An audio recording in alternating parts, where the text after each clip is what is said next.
Is it possible that we are witnessing the first generation without a distinct subculture? Subcultures, traditionally driven by the mainstream media through TV, music and film, are these vibrant, pulsing veins of society, have always given generations their unique identities. They've been the rallying cries for unity, the birthplaces of innovation, the platforms for rebellion. Yet we now find ourselves in a time where such defining subcultures seem to be fading. Our current generation appears to be adrift, lacking a clear subculture of its own. In order to fully understand this, we must first journey back to the birth of subculture movements. Subcultures, as we know them, began to emerge in the mid-20th century. The first significant wave saw the rise of the mods and rockers in the 60s.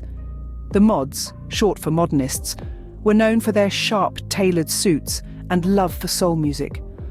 The rockers, on the other hand, were the leather-clad motorcycle-riding rebels engrossed in rock and roll.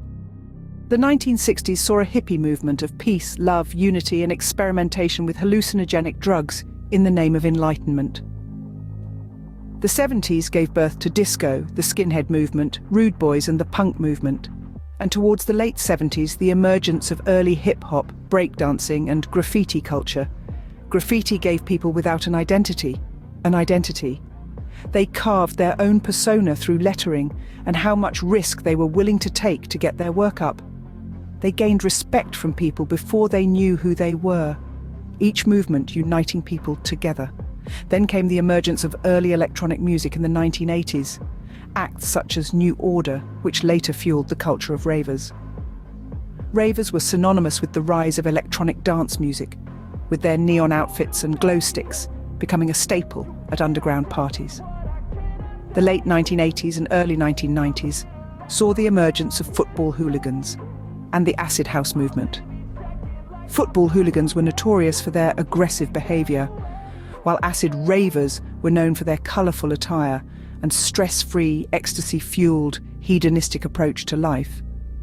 The baggy movement was centered around indie rock and psychedelia, bands like the Stone Roses, Oasis and the Charlatans, with baggy jeans and oversized shirts being their signature look. These movements were not just about fashion or music, but a form of rebellion, expressing dissatisfaction with the status quo and creating a sense of belonging. Not just that, though, each of these movements helped people to discover who they are, find a sense of belonging, and to feel secure in oneself around other people, something that seems to be missing in today's world. Fast forward to the 2020s, and it seems our younger generation is missing a subculture of their own. The vibrant and rebellious eras of mods, rockers, punks, ravers and hooligans, big hair of the disco era and oversized jean bottoms, they're all in the rearview mirror. Today, there's a void, a lack of a distinct group identity. Instead, we see a shared narrative today of struggle, with mental health a commonality among the youth, where groups of young people gather to discuss how hopeless their life feels and how much they're struggling with it. We're left pondering, is this the new subculture, a collective coping mechanism, or is something else at play? As touched on earlier, the media drives subcultures. Could it be possible that today's media is still very much responsible for the health-obsessed, doom and gloom, bitter and entitled identity that we see today? After all, the media influence is monumental over the people. Is this lack of identity a tactical move by our media and leaders to create a bunch of afraid, hopeless, voiceless individuals? The absence of a clear subculture raises questions about identity and belonging in the modern world. This unique era, devoid of distinct subcultures, could be pointing towards a lost, voiceless, scared, confused and disconnected youth, who instead of finding their own identity, they are convinced it's an illness.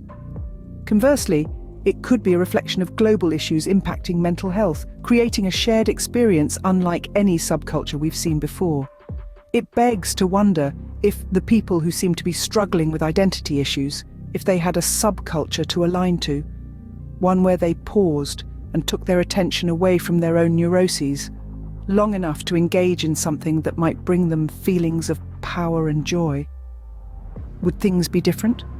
From a look back on history, when the freedom to express one's thoughts, feelings and opinions becomes a crime, we enter into a tyranny.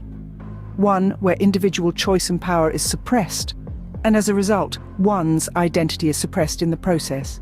It seems individual identity in this modern era is actually a punishable crime. As we continue to navigate the 20s, only time will reveal the true subculture of this generation. That's all for this video. Until next time.